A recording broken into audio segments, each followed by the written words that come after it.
Right friends, welcome back to Questions and Answers Advanced. This is week number 43 from 19th to 25th October. We are going to discuss questions which require in-depth analysis. The first question here is government planning to conduct employment survey on quarterly or yearly basis which will be undertaken by NSSO. I would like to tell you few points about NSSO. NSSO and Central Statistics Office. NSSO is National Sample Survey Office, then CSO is the Central Statistics Office. These two are under the Ministry of Statistics and Program Implementation. Under Ministry of Statistics and Program Implementation, two important organs are there. One is Central Statistics Office, which releases data pertaining to GDP, Consumer Price Index and Index of Industrial Production. IIP, GDP, CPI figures, these are released by Central Statistics Office. If you look at NSSO, that is National Sample Survey Office, it is primarily entrusted with the task of conducting household surveys for various socio-economic data. So, for conducting various household surveys, the organization associated with it is National Sample Survey Office. And the other important point I would like to tell you, in Western countries, employment data is recorded in some countries once in a month, some countries every quarter it is recorded. But in our country, unfortunately, these unemployment figures are taken once in 5 years. So, in future, government is planning to undertake the data of employment as well as data of unemployment every quarterly or yearly basis in tune with what is the practice in Western countries. And this will be undertaken by NSSO or National Sample Survey Office. Hence, the given sentence is absolutely correct. Look at the second sentence. At present, official data on employment or unemployment is released once in 5 years by NSSO. This is also correct. The latest one available pertains to 2011-12. So, both the given sentences are correct. If the government's intentions come true, then what will happen is we will also have unemployment data at par with other Western countries once in a quarter or once in 6 months or once in a year, right? Look at the second one. Rajendra Sadashiv Nikhalje. All of you are well aware about the Chota Rajan episode. He was recently arrested at Bali in Indonesia. The given sentence is absolutely correct. The first sentence, Chota Rajan was arrested in Bali, Indonesia. He was accused in several criminal cases in our country. He evaded arrest of Indian authorities and crossed the borders, and he is staying in other countries. By crossing the international borders, he is staying in other countries. Look at the second sentence. Interpol assistance will be taken in arresting criminals who evade arrest and cross international borders. And the arrest of Chota Rajan was made by the Indonesian government as well as assistance from Australian government, and Interpol is the authority which coordinates all these affairs. And you may ask, what is Interpol? Please look into this slide. Interpol is the International Criminal Police Organization. It was established in 1923 and basically it runs with annual contributions from its member countries. Headquarters is in Lyon, France, and it focuses on public safety, battling terrorism, crimes against humanity, and Interpol is the radio telegraph code for the organization. So, these are the facts about Interpol. Whenever any criminal escaped from their country, evading arrest and crossed international borders, staying in some other country, then Interpol's assistance will be requested and Interpol will give red corner notice to arrest such persons in coordination with other governments. So basically, this International Criminal Police Organization is Interpol and established in 1923 with contributions. Now it is being run with contributions from 190 countries. Whenever any criminal is to be arrested beyond the borders, Interpol assistance will be taken. Interpol will issue red corner notice. This is all about Interpol. Look into the next one. The target for disinvestment for 2015-16 is rupees 69,500 crores. I would like to tell you few points about disinvestment. Disinvestment is basically selling the shares in public sector undertakings like NTPC, BHEL, Indian Oil Corporation. These are all public sector undertakings. Selling shares in public sector undertakings by keeping a majority stake of minimum 51%, that is exact meaning of disinvestment. At present, in public sector undertakings, the government shareholding is around 90%, 80%. Government can reduce its shareholding, but it should not go below 51%. That is the meaning of disinvestment. This year, the target for disinvestment as a whole is kept 69,500 crores of rupees. But there are two divisions in this. One is 41,000 crores is supposed to be the amount from the sale of a minority stake. That means by keeping 51% majority stake, minority stake will be sold. For that, the target is rupees 41,000 crores. And for strategic sale of assets, that means government will sell most of the shareholding in public sector enterprises. Not only that, sometimes they may sell entire public sector undertaking when it is totally in losses. That is a strategic sale of assets. That means government will come out of management control. By coming out of management control, government can sell it. That is strategic sale of assets. Under strategic sale of assets, 28,500 crores is kept. 41,000 crores for selling the minority stake. 28,500 crores for selling the strategic sale of assets. So, these two put together 69,500 crores, that is the target expected to be achieved by the government this year. But recently the finance minister stated it may be difficult to achieve 69,500 crores. So, they are planning to revise the target to around 30,000 crores. Right, look into the next one. Proposed transatlantic trade and investment partnership. Recently you heard about TPP. TPP is a Trans-Pacific Partnership. It is a trade agreement between 12 Pacific Rim countries, in which 5 are in both the Americas, that is North America and South America, 5 are in Asia and 2 in Oceania. These 12 countries recently agreed to form Trans-Pacific Partnership. Now look at this term, Transatlantic Trade and Investment Partnership. This Transatlantic Trade and Investment Partnership is the trade agreement, proposed trade agreement between European Union and United States of America.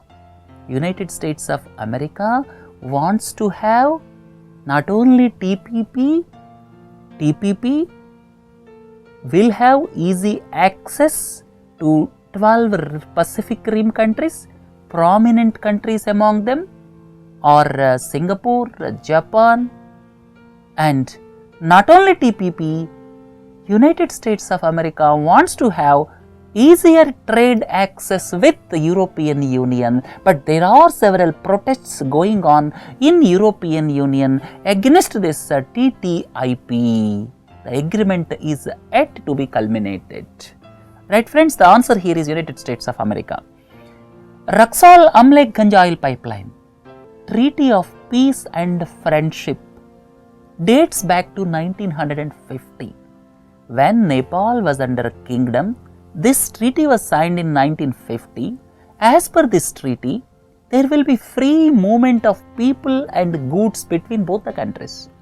Nepalese can come to India, Indians can go to Nepal freely, goods can be exchanged freely. That is as per 1950 Treaty of Peace and Friendship between India and Nepal. as per the treaty, people and goods can be exchanged freely between both the countries. That is going on.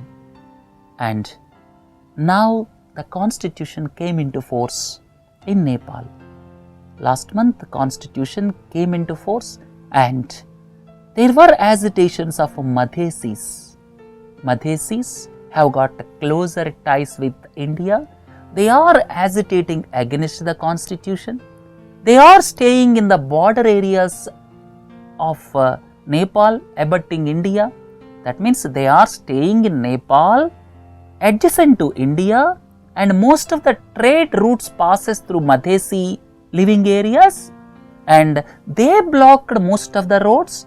Traffic was badly affected. There were problems of petroleum LPG crisis in Nepal, and under these circumstances, let us look at this Raxaul Amlekganj oil pipeline. Raxaul is in Bihar, Amlekganj is in Nepal. So this is around 41 kilometers pipeline, oil pipeline, and this was contemplated long ago but could not take off due to some reasons. Because of sharing of the cost, there was dispute of sharing of cost between India and Nepal. Now recently this Raxaul Amlekganj oil pipeline, Government of India cleared for construction of it. Indian Oil Corporation will bear the entire cost. This pipeline is around 41 kilometers. Indian Oil Corporation will bear the entire cost, and in turn Nepal will make an agreement to purchase oil supplies from India for the next 15 years. So this Raxaul Amlekganj oil pipeline will supply oil to Nepal, and when the trade routes are blocked, it will not have any effect in the overall supplies to Nepal once this oil pipeline comes through. Because of the agitation of Madhesis, recent times several trade routes were blocked, because of which there is every possibility Nepal may become closer to China. But mind it, the trade routes to Nepal are in plain areas with India, but with China they are in mountainous regions, right? So in view of the agitation, this Raxaul Amlekganj pipeline assumed significance. Right friends, look at the next one. Identify the incorrect one. Everyone is talking about Mudra Bank. Actually, Mudra Bank is a refinance agency. It is not a bank. It is a refinance agency. It will give finance to microfinance institutions and banks, and in turn these microfinance institutions and banks will pass on the loans to micro and small enterprises. So Mudra Bank is a refinance agency, and its exact structure is yet to be identified. In the next session of Parliament, a bill will be introduced with the main features of Mudra Bank. And at present, look at the sentences. Mudra is present NBFC, non-banking financial company. Absolutely correct. It is registered as non-banking financial company with Reserve Bank of India. Second is, it is the subsidiary of SIDBI. Absolutely correct. It is owned by SIDBI. Government gave 20,000 crores of rupees as corpus and credit guarantee corpus of rupees 3,000 crores. This sentence is also correct. Last one, Mudra is giving direct finance to MSMEs is wrong. Mudra is a refinance agency. Refinance agencies basically give finance to intermediaries like banks and non-banking finance companies and microfinance institutions at a low cost. In turn, they will pass on the benefit to the customers. So please don't forget, Mudra Bank is a refinance agency. So please correct the last sentence. So answer here is 4. Green Climate Fund is the financial arm of United Nations Framework Convention on Climate Change. Based on United Nations Framework Convention on Climate Change, this Green Climate Fund was instituted. At present, its secretariat is based in Incheon, South Korea. And what is the purpose of a Green Climate Fund?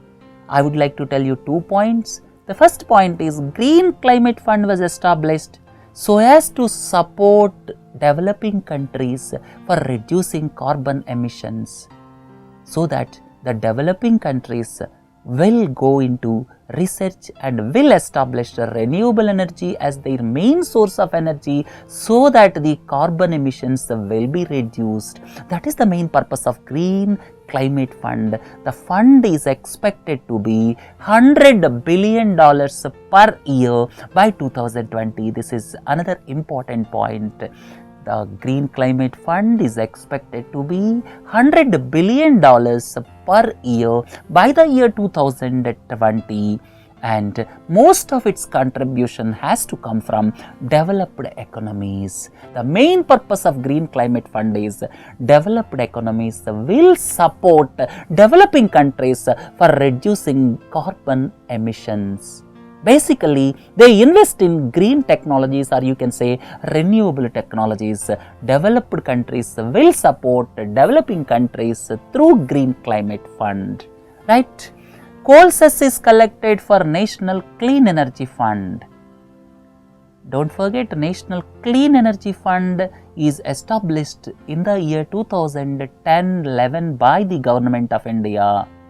The main purpose of National Clean Energy Fund is to support clean technologies like renewable energies like solar and wind power, and for that purpose, per each ton of coal consumed, whether it is extracted in our country or it is imported from other country, it doesn't matter. For every ton of coal consumed, 200 rupees per ton will be collected as a cess, and this fund will be used for developing clean technologies, right?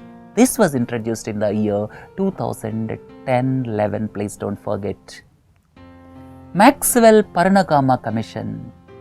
This commission was established in the year 2013 on August 15th by the then President of Sri Lanka, and this commission was basically with a view to look at the missing persons during the civil war in Sri Lanka.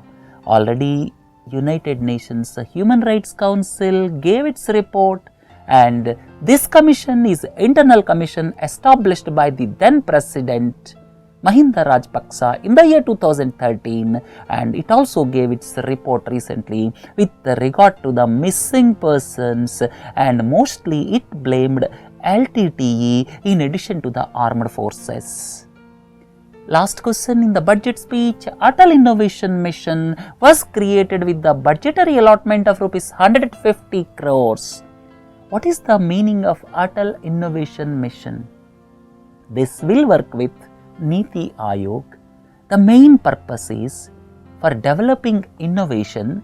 It will work with researchers, academicians, so as to devise innovation in the country. This will work with the Niti Aayog, and the fund given is 150 crores of rupees. This is under Atal Innovation Mission.